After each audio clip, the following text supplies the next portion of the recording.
Tell me the truth, Daniel, how long has this been going on? I remember the sound of my own voice when I asked that question. It didn't sound like me. It was flat, quiet, almost calm, the calm of a man standing at the edge of a building, looking down, no longer afraid of the fall. Across the kitchen island, my wife Rachel had both hands pressed against her mouth. Behind her, standing near the window with the Manhattan skyline glowing gold and cold through the glass, was Daniel, my best friend.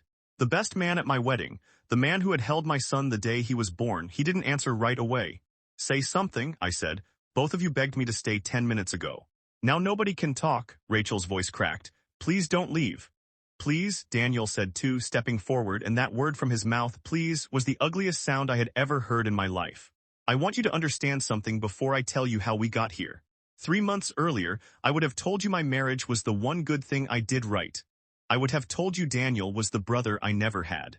I would have told you both of those things and meant it with my whole chest. This is the story of how I found out I was wrong about both of them. And how, in the end, I found out something about myself I never expected to learn. Chapter 1, my name is Marcus Bennett. I'm 42 years old, and for the last 9 years I've lived in a 2-bedroom apartment on the 4th floor of a pre-war building in Astoria, Queens, with a view of a used-to-be a laundromat that turned into a bubble tea place 2 years ago. I work as a project manager for a mid-sized construction firm that does commercial build-outs in Manhattan, restaurants, retail spaces, small office renovations. It's not glamorous. I don't wear a suit. I wear steel-toe boots half the week, and I know every inspector's first name from Long Island City to the financial district. My wife's name is Rachel. She's 39, and she works in marketing for a mid-sized skincare company with offices near Union Square. We met 11 years ago at a bar in the East Village that doesn't exist anymore. It's a CVS now. She spilled a drink on my shoe and apologized so many times that I finally told her to just buy me a beer to make up for it.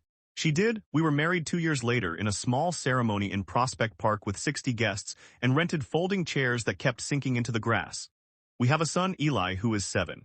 He has Rachel's eyes and my stubbornness, and most mornings he refuses to wear socks that feel wrong, which is apparently all of them depending on the day. And then there's Daniel Cho. Daniel and I met in college at Fordham in a dorm room with a broken radiator and a roommate situation that could have gone very badly but didn't.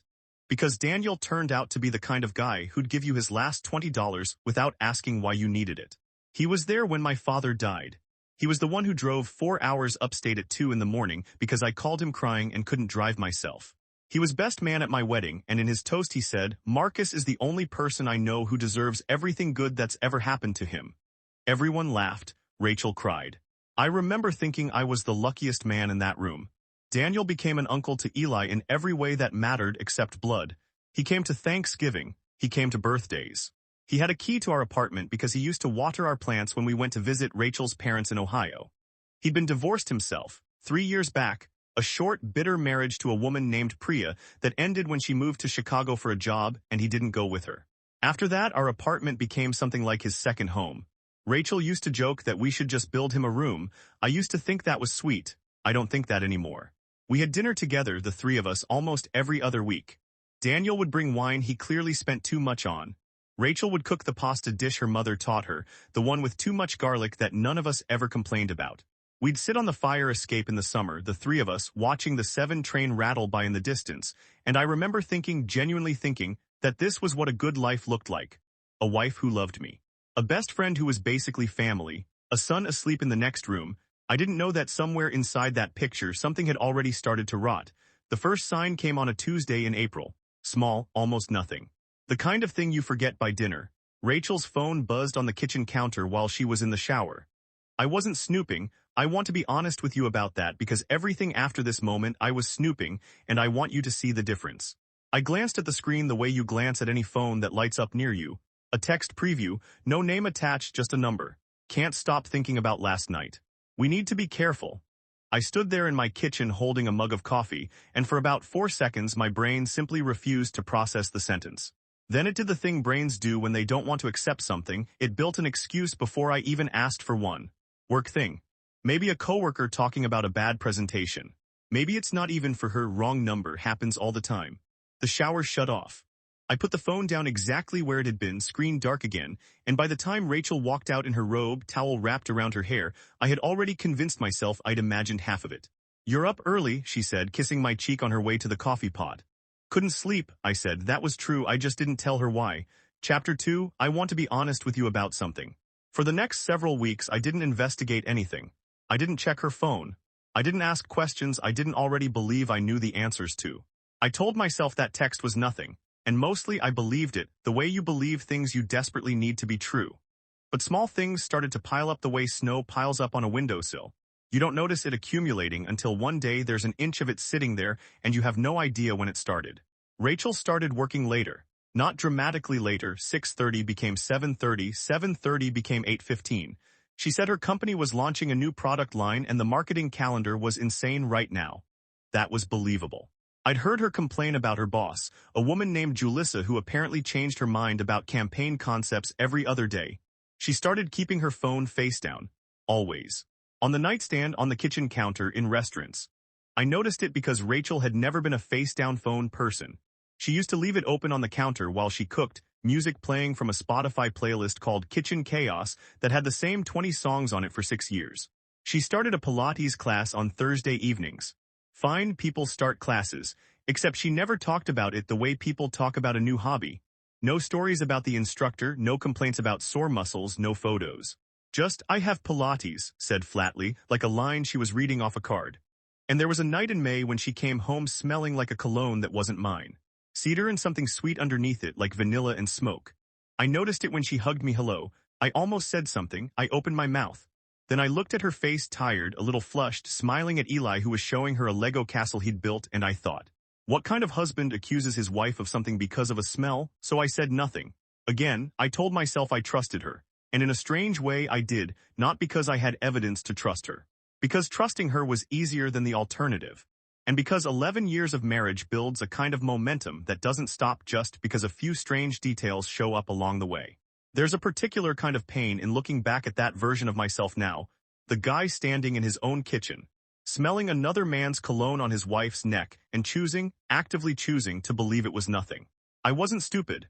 I want to say that clearly because when people hear stories like this, they always want to say, how did he not know? I knew something, I just didn't want to know what.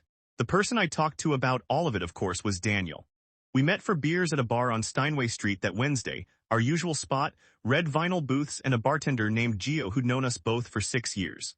I told Daniel about the phone, the late nights, the Pilates class that didn't add up. Daniel took a long sip of his beer before he answered. I remember that pause now. At the time I thought he was just being thoughtful. Man, he said, Rachel loves you, you know that. Maybe she's just stressed with work. You said her boss is a nightmare right now, right? Yeah, I said, maybe. You gonna ask her? I don't know. I don't want to be that guy, the paranoid husband going through his wife's phone. That's not us. Daniel nodded slowly, turning his glass in a small circle on the table. For what it's worth, he said, I've known Rachel almost as long as I've known you. She's not the type. I believed him completely. I think about that conversation more than almost any other moment in this entire story. My best friend sitting across from me telling me my wife wasn't the type to cheat, while as I would learn much later, the two of them had already been sleeping together for 5 weeks. Chapter 3. The first real piece of evidence came in June, and it came by accident, the way these things almost always do. Rachel and I split our finances in a normal, boring way, joint checking for the mortgage and household bills, separate cards for personal spending. But her work card had gotten declined at a client dinner in May, and afterward we'd added her personal Amex as a backup on our joint banking app, just so I could see the balance and transfer funds quickly if it ever happened again. I never checked it, I had no reason to. But one night in June, our joint account came up short for the mortgage autopay, a bank error. It turned out later, nothing sinister, and I opened the app to see what was going on. And there in the linked accounts section was Rachel's Amex activity from the last statement. A charge at the Wythe Hotel in Williamsburg, $410, dated a Thursday in May. I stared at it for a long time. The Wythe is a boutique hotel on the Brooklyn waterfront, the kind of place people go for anniversaries, for weekend getaways, I made myself think the word affairs. Rachel had told me she was at a team offsite that Thursday. She'd come home around 11, said the offsite ran late into dinner, said she was exhausted, went straight to bed. I sat on the edge of our bed with my phone in my hand for probably 20 minutes. Eli's nightlight glowed faintly through his cracked door down the hall. Rachel was in the shower, singing quietly to herself, something I used to find charming and now made my stomach twist. I did the thing I told myself I would never do. I looked at her phone. It was face down on the nightstand, unlocked because she'd just used it to check something before getting in the shower. Her messages loaded in front of me, dozens of threads. Most of them boring group chats about a friend's baby shower, a thread with her sister about their mother's birthday. And one thread near the top saved under a contact name that made my chest go cold. D. I opened it. That was reckless. Someone could have seen us. Worth it though. You always say that. Because it's always true. I keep thinking about Thursday. Me too. We need to be smarter next time. The messages went back for months. Not every day, sporadic, careful, some of them deleted judging by the timestamps that jumped days at a time, but enough. More than enough. I didn't know who D was yet. I want to be honest, in that moment my mind was moving too fast to think clearly. A coworker named David. A guy from her Pilates class. Anyone, everyone. My hands were shaking so badly, I nearly dropped the phone when I heard the shower shut off. And I put it back exactly where it had been, screen dark, and walked into the living room before she came out. I didn't sleep that night. I lay next to her in the dark, listening to her breathing slow into sleep, and I felt something in me break quietly, the way ice breaks on a lake, not all at once, just one long crack spreading underneath the surface where you can't see it yet. Chapter 4, Asking the Wrong Person for Help. I need you to understand what the next 2 weeks were like, because I think this is the part of the story people struggle to believe. I didn't confront her. I couldn't. Some part of me, the part that had built 11 years of trust, kept insisting there was an explanation. Maybe D was a woman. Maybe it was some strange inside joke I didn't understand. Maybe I was about to destroy my marriage over a misunderstanding, so I did what I always did when I didn't know what to do. I called Daniel. We met at his apartment this time, a one-bedroom in Long Island City with a view of the river that he was always a little too proud of. He opened a bottle of wine before I'd even finished explaining, poured 2 glasses, and sat across from me on his couch with an expression I mistook at the time for concern. A hotel charge, he said slowly. And messages with someone named D. Yeah, Marcus, he set his glass down. Have you thought about the fact that this might not be what it looks like? I've thought about nothing else for 2 weeks. I mean it. People save contacts under weird names all the time. Could be a work thing, a Danielle, a Delilah, hell, could be her sister's friend's initial, I don't know. You're building a whole story out of a hotel charge and a text thread you only half read. I wanted so badly to believe him. I remember nodding, feeling something in my chest loosen slightly, like a fist unclenching one finger at a time. You think I should just ask her, I said. And here this is the part that still makes my hands go cold when I think about it. Daniel looked at me for a long moment and then he said, I think you should be careful accusing her of something you can't prove. If you're wrong, you'll never get her trust back. Give it time, watch, don't blow up your whole marriage over a guess. He was advising me to wait. He was advising me to stay quiet. He was, in other words, buying himself time. I didn't know that then. I left his apartment that night actually feeling better, actually feeling like my best friend had talked me down off a ledge with wisdom and love. I hugged him goodbye at his door. I told him I didn't know what I'd do without him. He hugged me back and said, You'll never have to find out. I think about that sentence more than almost anything else Daniel ever said to me. Chapter 5, Summer moved forward the way summer does in New York. Heavy, loud, humid, full of noise from open windows and kids running through sprinklers in Astoria Park. Rachel and I had good days mixed in with the bad ones, which somehow made everything more confusing. There were nights she'd fall asleep with her head on my chest watching some show we both liked, and I'd think maybe I imagined it. Maybe I'm losing my mind. And then there'd be a night she'd take a call in the bathroom with the fan running so I couldn't hear, and the fear would come rushing back in. In July, Daniel came over for Eli's end-of-school-year dinner, the way he always did. He brought a Nintendo Switch game as a gift, sat on the floor with Eli helping him pick a character, laughed at all of Rachel's jokes, refilled my glass before I asked. It was, on the surface, exactly like every other dinner we'd had for years. But I was watching now, really watching for the first time.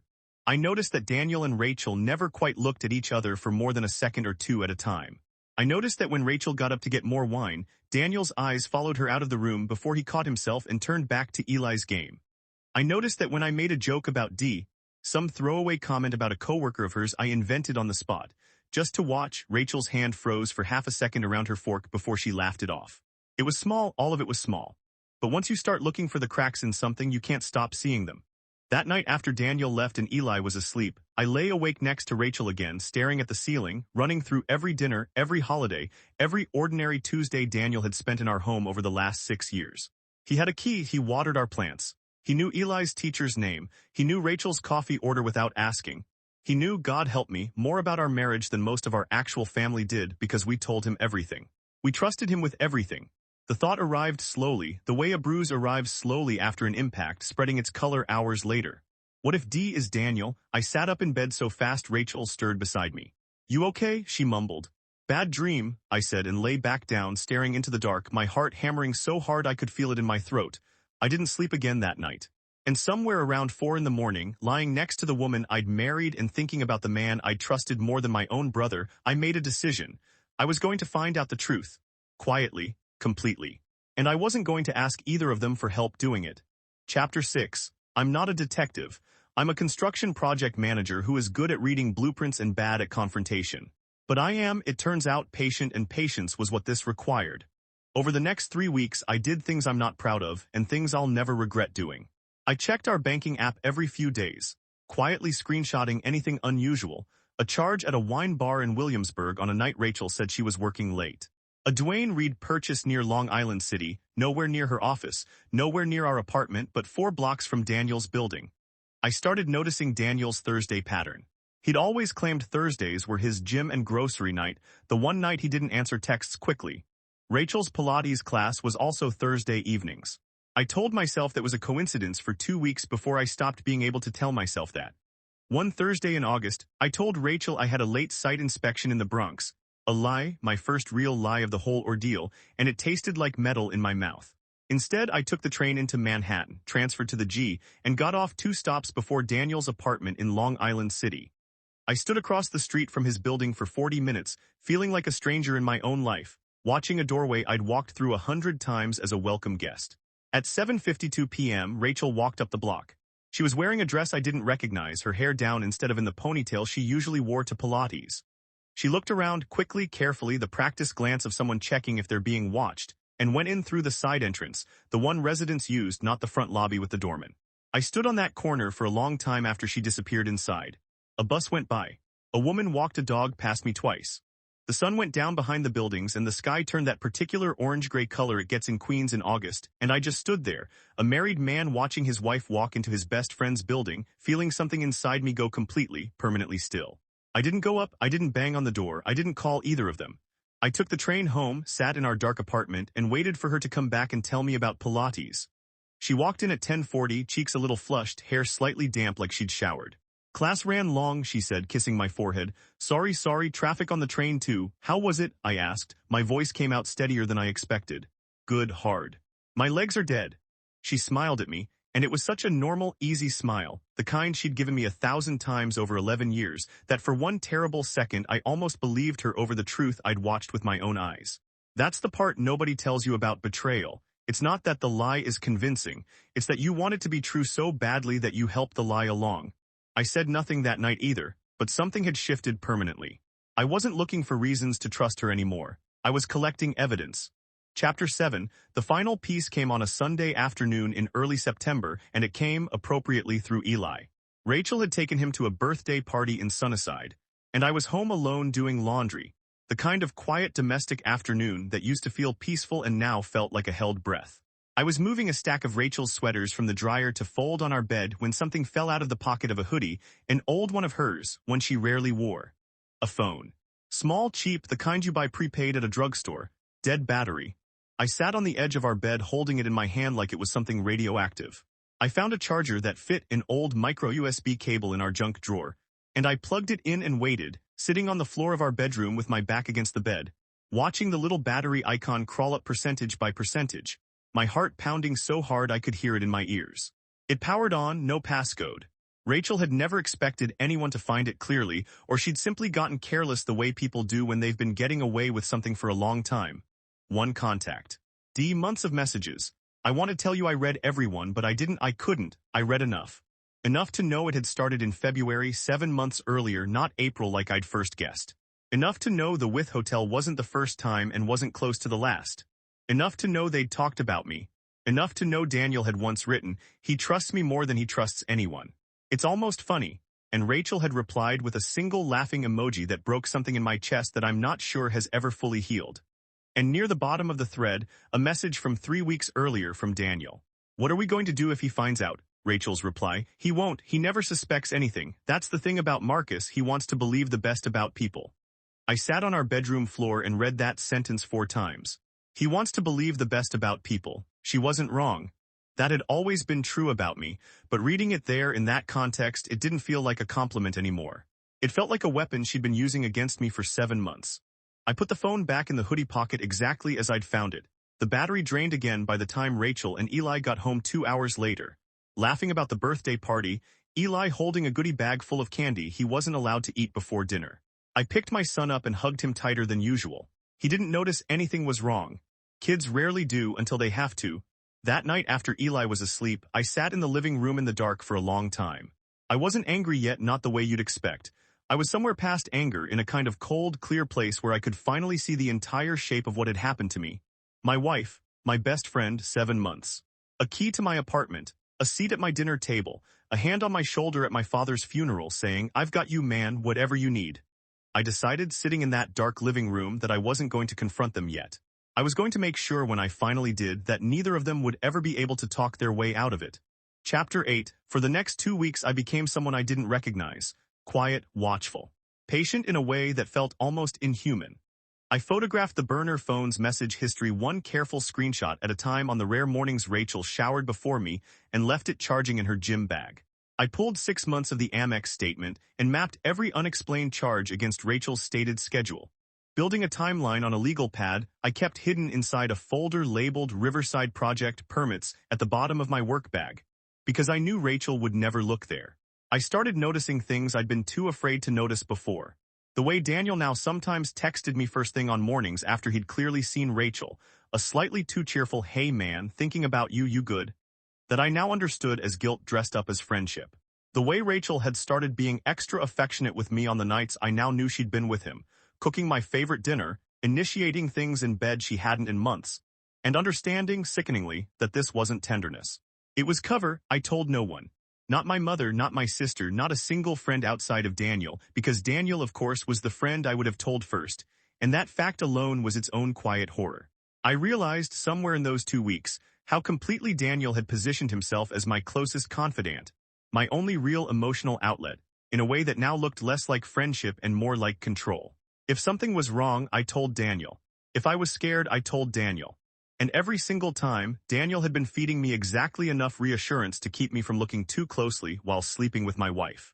The twist in this story, and I promise you it's coming, starts right here, in something I found near the end of those 2 weeks, something that had nothing to do with sex or hotel rooms at all. I was going through the Amex statement one more time, checking a charge at a jewelry store in Soho I hadn't been able to explain, when I noticed something else entirely. A wire transfer. $8,000 moved out of a savings account Rachel and I had opened years earlier for Eli's future college fund. An account I rarely checked because Rachel had always managed it. And because, frankly, I trusted her completely with our son's money. $8,000 wired in July to an account I didn't recognize. I stared at that number for a long time before I understood what I was looking at. This wasn't just an affair anymore. Chapter 9.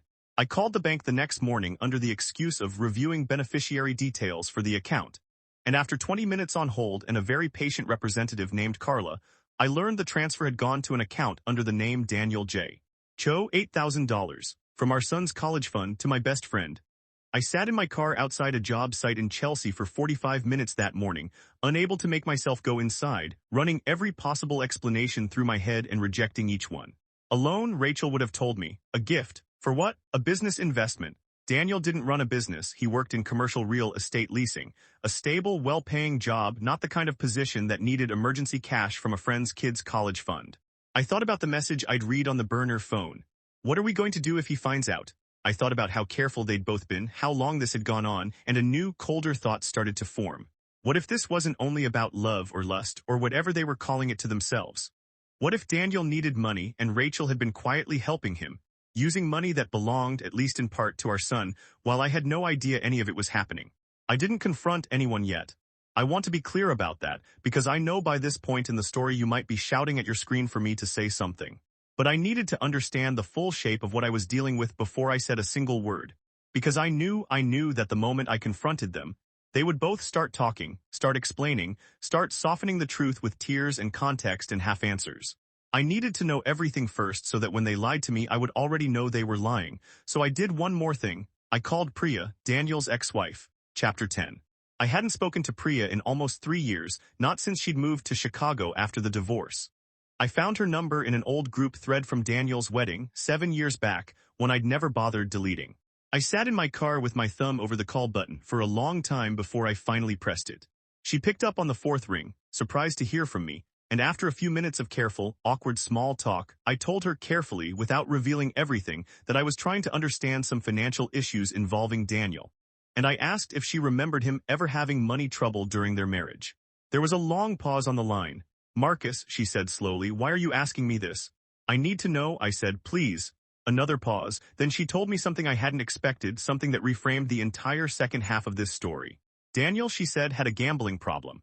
Not the dramatic, movie kind, nothing that made headlines, but a quiet, persistent one, sports betting mostly, that had drained their joint savings twice during their marriage and that she believed, ultimately, was one of the real reasons behind their divorce, even though publicly they'd always framed it as growing apart.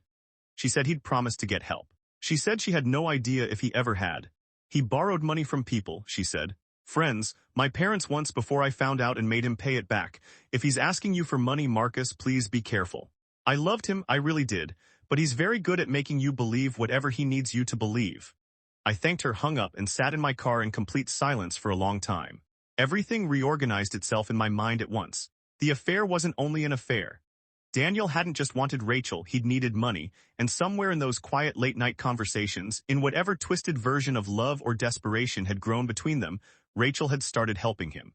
Using our money, using our son's money, and lying to me about all of it twice over every single day for 7 months. I thought about every dinner, every glass of wine he'd poured. Every time he'd told me, "You're my brother, man, I'd do anything for you." I drove home that night and sat outside our building for nearly an hour before I could make myself go upstairs. Chapter 11. I had planned to wait longer. I had planned to gather more, to build an airtight case, to choose the perfect calm moment to lay everything out. But plans like that rarely survive contact with real life, and mine didn't survive a Tuesday night in late September. Eli was at a sleepover at his friend Marcus's house. Different Marcus, his classmate, a coincidence Eli found endlessly funny. Rachel had told me she was grabbing a quick drink with coworkers after work. I was making dinner for one, standing at our stove, when my phone buzzed. A text from Daniel. "Hey, you around? Want to talk about something?" I stared at it for a long moment. Then, almost without deciding to, I typed back, "Yeah, come by, Rachel's out." I don't fully know why I did it. Some part of me, I think, wanted to look him in the eye one more time before everything ended, to see if I could still see the friend I'd trusted for 20 years, or if that person had already disappeared behind something else entirely. Daniel showed up 40 minutes later, a six-pack in hand, the way he always did. He looked tired, thinner than usual, dark circles under his eyes. He sat at our kitchen table, the same table he'd sat at 100 times, and for a while we talked about nothing: the Jets, a permit issue on my current job, a movie he'd seen alone the week before. Then he set his beer down and looked at me, and something in his face shifted. "Marcus, I need to tell you something," he said, "and I need you to let me finish before you say anything." My whole body went still. "Okay, I've had a rough year," he said. "Financially, really rough. I didn't want to tell you because, I don't know, pride, I guess. You've always had your life together, and I didn't want you to see me struggling. I got into some trouble betting, it got bad again." "Okay," I said again very quietly. "I borrowed some money," he said, from someone close to us. "And I need to pay it back before things get worse, and I don't know what to do, and I feel like I'm losing my mind, and you're the only person I trust enough to—" "Rachel," I said. He stopped. The kitchen went completely silent. I watched something drain out of his face, the practiced casualness, the careful setup of his confession replaced by something closer to real fear. "What?" he said. "You borrowed the money from Rachel," I said. $8,000 out of Eli's college fund in July." Daniel didn't answer. His mouth opened slightly and nothing came out. "I know about the money, Daniel," I said, and my voice was shaking now, finally, after months of holding perfectly still. "I know about the With Hotel. I know about Thursdays. I know about the second phone in her hoodie pocket. I know about D. I have never in my entire life watched a person's face collapse the way Daniel's collapsed in that moment. 20 years of friendship sitting across a kitchen table from 20 years of lies. And in the space of about 4 seconds, I watched him understand that I finally knew everything, and that there was no version of this conversation where he talked his way back out. "Marcus," he started. "Don't," I said. "Don't say my name like that, not tonight." I heard keys in the front door. Rachel walked in, laughing at something on her phone, keys still in her hand, and stopped completely in the doorway when she saw Daniel sitting at our kitchen table and the look on both of our faces. "What's going on?" she said, and I watched her eyes move from me to Daniel to me again, and I watched the exact moment she understood. Her face went white. Chapter 12. "Sit down," I said. "Marcus, what?" "Sit down, Rachel." She sat slowly in the chair across from Daniel, and I stood at the head of our kitchen table, A table I'd bought with her at a flea market in Brooklyn 9 years ago, sanded and stained it myself in our old apartment's tiny balcony, and I looked at the two people I had trusted most in the world. How long, I said, neither of them answered.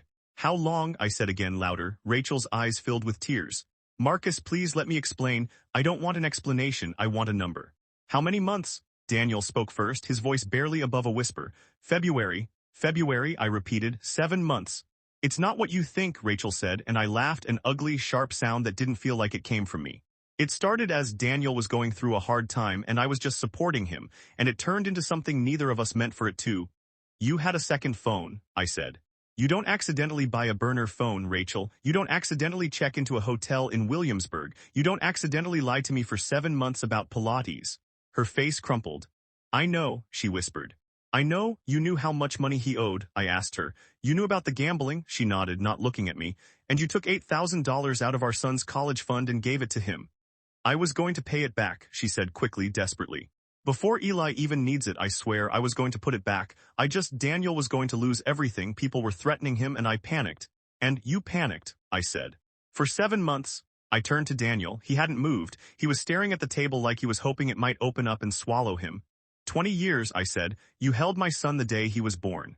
You spoke at my father's funeral. You had a key to this apartment. Marcus, I know, Daniel said, and his voice cracked. I hate myself. I've hated myself every single day since it started. I don't have an excuse. I was drowning and Rachel was there and it happened, and then it kept happening, and every time I told myself it would be the last time and it never was. Did you love her? I asked. Or did you need her money? The question landed like a slap. Rachel flinched, Daniel's jaw tightened. Both, he said finally, quietly. I know how that sounds, but it's true, I do love her. I've loved her for a long time, longer than I want to admit. And I hate myself for it because you're my best friend, and I hate myself for the money even more, and I don't know how to make either of those things make sense to you, because they don't make sense to me either. Rachel was crying openly now, both hands pressed to her face. I never stopped loving you, she said to me. That's the part I need you to understand. I love you. I love our life. I love Eli. I don't know how I let this happen. I don't know how I became someone who could do this to you, but I never stopped loving you, not for one single day. That's not love, I said. Love doesn't lie to someone for 7 months. Love doesn't steal from their kid's college fund. Whatever this was, Rachel, don't call it love, not to my face. Not tonight. The kitchen was silent except for her crying, and somewhere down the hall, the low hum of the refrigerator, the most ordinary sound in the world, playing underneath the worst night of my life. Chapter 13, I didn't yell that night, not really, not the way you might expect. I think I'd used up whatever anger I had in the weeks of quiet investigation that came before it. What I felt sitting in that kitchen wasn't rage. It was grief. A specific, enormous grief for a version of my life that had ended months earlier and that I was only now being allowed to see clearly. I told them both to leave. Daniel left first, standing at the door for a long moment like he wanted to say something else, then walking out into the hallway without another word. Rachel didn't leave. It was still her apartment too, still her home, still Eli's home, but I told her I'd be sleeping on the couch, and I told her not to come near me that night. I didn't sleep. I sat on our couch in the dark, staring at a bookshelf full of photographs. Our wedding, Eli's first birthday, a trip to Maine we'd taken 4 years ago. And I felt the entire architecture of my life rearranging itself around a truth I now couldn't unknow. The next morning, I called my sister, Diane, and told her everything. She drove in from New Jersey that same afternoon and sat with me at my kitchen table, the same table, while I explained it all again, out loud, for the first time to someone who wasn't in the story. You need to see a lawyer, she said. Soon, before anything else moves around in those accounts. I did. Within a week, I'd spoken to a divorce attorney named Robert Alvarez, a calm, methodical man with an office near Court Square who had clearly seen 100 stories like mine and treated it with exactly the right mixture of seriousness and reassurance.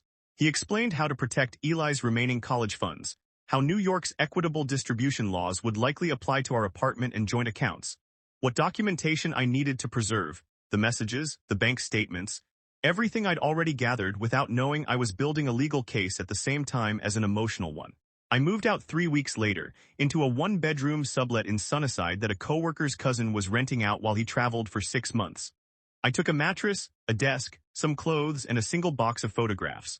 Eli stayed with Rachel during the week and came to me on weekends, and those first few weekends were some of the hardest nights of my life. Trying to explain to a 7-year-old in language he could understand why Daddy didn't live at home anymore without telling him the whole truth, without making him hate his mother, without falling apart in front of him even once. Word got around the way it does. My mother cried on the phone for 20 minutes. My father-in-law, Rachel's father, a quiet man named Gerald who'd always treated me like a son, called me himself, apologized on behalf of his daughter in a voice thick with shame, and told me I was welcome at his house anytime with or without Rachel. Friends chose sides, sometimes in ways that surprised me. Gio, the bartender, stopped serving Daniel entirely and told him so to his face. Two of our mutual couple friends stopped speaking to Rachel altogether. Others, people I'd expected to rally around me, got strangely quiet. The way people do when a divorce makes them re-examine their own marriages a little too closely. I lost 15 pounds in 6 weeks without trying. I stopped sleeping through the night. I sat in that Sunnyside sublet more evenings than I can count, staring at a ceiling that wasn't mine, wondering how a man could lose his wife and his best friend on the exact same night and still somehow have to get up the next morning and go inspect a job site in Chelsea like nothing had happened. Chapter 14. It was Rachel who came first in early November, almost 6 weeks after that night in the kitchen. She showed up at my sublet unannounced on a Sunday evening, Eli safely at her sister's for the night, and stood in my doorway with her hands shaking, asking if she could come in. I let her, mostly out of exhaustion, mostly because I was tired of being angry in an empty apartment by myself. "I've been in therapy," she said, sitting on the edge of my second-hand couch. "Every week since you left, I've been trying to understand why I did what I did, and I don't have a clean answer, Marcus, but I want to tell you what I've figured out." I said nothing. I let her talk. "I think I got lost somewhere," she said. "Somewhere around when Eli turned 5, I think, when everything became about work and school pickup and bills and Daniel was just there. Easy. He made me feel interesting again, and I know how pathetic that sounds. I know a marriage counselor would tell me that's not a real reason, but it's the truth. And then it became about the money, and I panicked, and one lie became another lie became 7 months of lies, and I hate myself, Marcus. I hate what I did to you. I hate what I did to Eli's future, even though I've already paid it back, every cent. I want you to know that. I sold my grandmother's jewelry to cover it before you even found the wire transfer." She looked up at me, eyes swollen from crying. "Please don't leave," she said. "Please, I know I don't deserve to ask you that. I know what I did. But I am begging you, please give me a chance to be the wife I should have been from the beginning. Please, for Eli. Please, for us." I sat across from her for a long time before I answered. "You're not asking me to stay because you love me," I said finally. "You're asking because you're scared of what your life looks like without me in it. Scared of Eli growing up in 2 houses. Scared of what people say about you at the grocery store. Scared of being alone with what you did." "That's not fair," she said. "Isn't it?" I said. "Where was this fear in February? In March, where was it every single Thursday for 7 months? You didn't think about losing me then. You only started thinking about it once you already had." She had no answer for that. She cried for a long time on my couch, and eventually I walked her to the door, and I told her I needed time, real time, before I could even begin to know what I wanted. Daniel came 4 days later. He looked worse than Rachel had, hollowed out, unshaven, the kind of tired that lives behind someone's eyes rather than just under them. He stood in my hallway, not even asking to come in, and said the thing I never expected to hear from him. "I lost my job," he said. "The gambling, I couldn't stop even after everything. I owe more now than I did before. I'm losing my apartment at the end of the month." "Why are you telling me this?" I said. "Because you're the only person I have left," he said, and his voice broke completely. "Rachel's family hates me. My own sister won't return my calls. Every friend we ever had in common chose you, and they were right too, but Marcus, I have nobody. I know I don't deserve to ask you for anything. I know that. But I'm asking anyway because 20 years has to mean something even after this. Please don't let this be the end of us completely. I'm not asking you to forgive me. I'm asking you not to erase 20 years like it never happened." I stood in that hallway and looked at the man who had been my brother for 2 decades, now standing in front of me with nothing left, and I felt something strange, not forgiveness, not even close to it, but a kind of clarity I hadn't expected. "You're not begging me because you're sorry for what you did to me," I said quietly. "You're begging me because I'm the last stable thing in your life and you're terrified of what happens when that's gone too." Daniel didn't argue. He just nodded, tears running down his face, and said, "Maybe that's true. Maybe both things are true at once. I am sorry, Marcus, and I am scared. Can't a person be both?" I didn't have an answer for him that night either. I told him, like I'd told Rachel, that I needed time. But something Daniel said stayed with me for weeks afterward. Both things can be true at once, and it forced me to sit with a harder question than I wanted to face. Whether the 2 people who had broken my trust so completely were simply cruel, or whether they were something messier and more human than that, people who had made terrible choices out of loneliness and desperation and fear, and were now facing the consequences with a kind of honesty they'd never managed while the lies were still working. It didn't change what they'd done, but it changed how I understood it. Chapter 15, the twist in this story, the one I promised you at the beginning, didn't come from Rachel or Daniel at all. It came from Priya 6 weeks after our first phone call when she reached back out to me unprompted. She'd been thinking about our conversation, she said. Something had been bothering her, and she wanted to tell me the rest of it, even though she wasn't sure it was her place. When Daniel and I were still married, she said, there was a period about a year before we split when I found evidence he'd been seeing someone. I never found out who. He denied it, swore up and down it was nothing, and I was tired and scared of being alone, so I let it go. I never told anyone this, Marcus, because I didn't want to believe it myself. But I think I know now who it might have been. My stomach dropped before she even said it. I found a photo once, Priya continued, on his old laptop. It was from a work happy hour, a group shot, a bunch of people I didn't recognize, except one woman standing right next to him with her hand on his arm. I didn't think anything of it at the time. But after you called me, I went back and looked at that photo again because I'd kept it, I don't even know why. And Marcus, it was Rachel. It was taken 4 years ago. I sat with that for a long time after we hung up. 4 years ago, not 7 months, not since February, 4 years. I confronted Rachel with this directly the next time she came to pick up Eli's things. I watched her face when I said Priya's name, watched the color drain out of her completely. It wasn't what you think, she said, her voice barely audible. There was one time years ago before Daniel married Priya, even split from her officially, there was a moment at an office party, a work thing he came to with me because you were traveling for a job.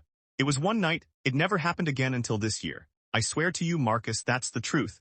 We never talked about it again until February when everything started over. I don't know, even now, if I fully believe that it was only one night 4 years earlier and nothing again until this year. Part of me thinks I never will know for certain. But what mattered more than the exact timeline was the deeper truth it exposed. This wasn't a single 7-month mistake born out of loneliness and desperation, the story I'd been slowly, painfully starting to make peace with. It was a pattern, a history. Something that had been sitting quietly underneath our entire marriage for years, waiting for the right combination of stress and opportunity to surface again. It also explained something that had confused me from the beginning. Why Daniel, when Rachel finally needed to help him with money, had felt so comfortable turning to her instead of anyone else in his life. There had already been something there, a door that had been left open even if unused for 4 years. That discovery didn't make me angrier exactly. It made something in me settle finally into certainty. I had spent 2 months oscillating, furious one day, aching with old love the next, wondering if there was some version of forgiveness that could rebuild what we'd had.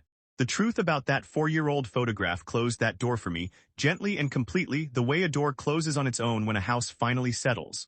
Chapter 16, I filed for divorce in December. Rachel didn't contest it. We worked out a custody arrangement with Eli that split time roughly evenly, both of us in Queens, close enough that he could keep his school, his friends, his life, even while his parents' lives came apart around him.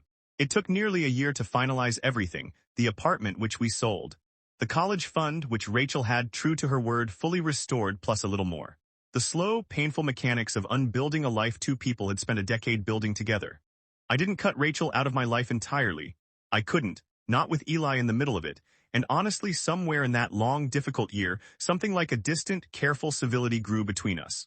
Not friendship, not forgiveness exactly, but something quieter, an understanding that we had both loved each other once, that she had broken something precious in a moment of fear and weakness and years-old temptation, and that neither hatred nor pretending it never happened was going to help either of us raise our son. Daniel was different. I never spoke to him again after that night in my hallway. He moved to Philadelphia the following spring, I heard through a mutual friend, to live with his sister and try, finally, to get real help for the gambling. I don't know if he did, I don't know if he's happy. I think, for a long time, some part of me wanted a clean ending where he suffered visibly for what he'd done, or alternatively, wanted to know he'd healed and become someone worth having once loved.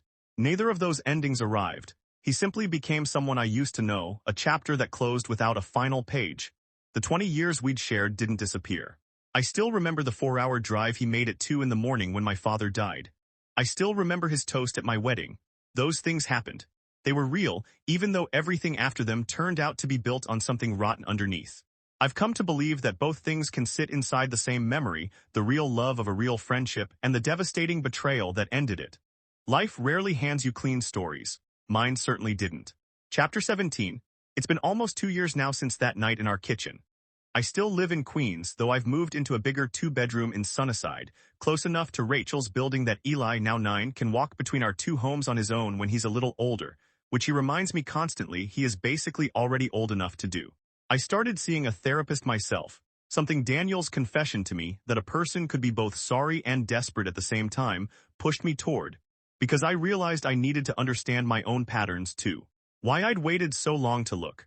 Why I'd needed to believe the best about the two people who hurt me the most, even with evidence stacking up in front of me for months. I learned things about myself in that process I'm still working through, and I'm grateful in a strange way that this whole disaster forced me to finally look. I met someone about a year ago. Her name is Sarah. She teaches 4th grade at a public school in Woodside, and she has a laugh that fills a room, and she is, above almost everything else, honest. Sometimes bluntly so, in a way that used to catch me off guard and now feels like the safest thing in the world. I haven't told her everything about Rachel and Daniel yet, not all the small, humiliating details, but I've told her enough. And she listened without flinching, and at the end she said something I think about often. The fact that you can still trust someone after all that tells me more about your character than anything they did tells me about theirs. I don't know if that's entirely true, but I want it to be. Eli is doing well. Better than I feared, honestly.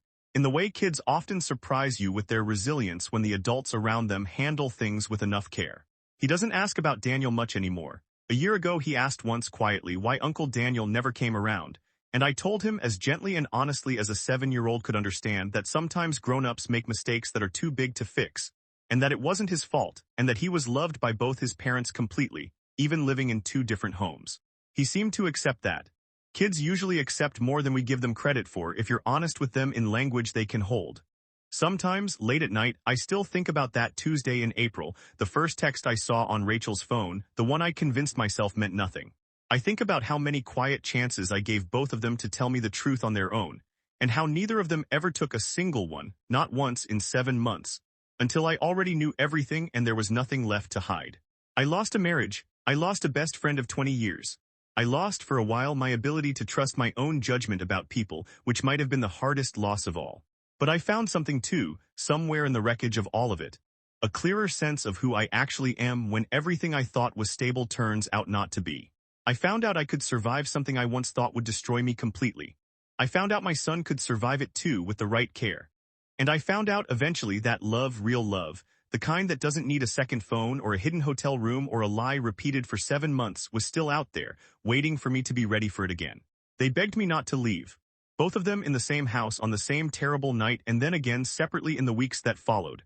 And for a long time, I wondered what it would have felt like to say yes, to stay, to forgive, to pretend the last 7 months hadn't happened. I know now I made the right choice. Not because staying would have been weak, and not because leaving was some grand act of strength.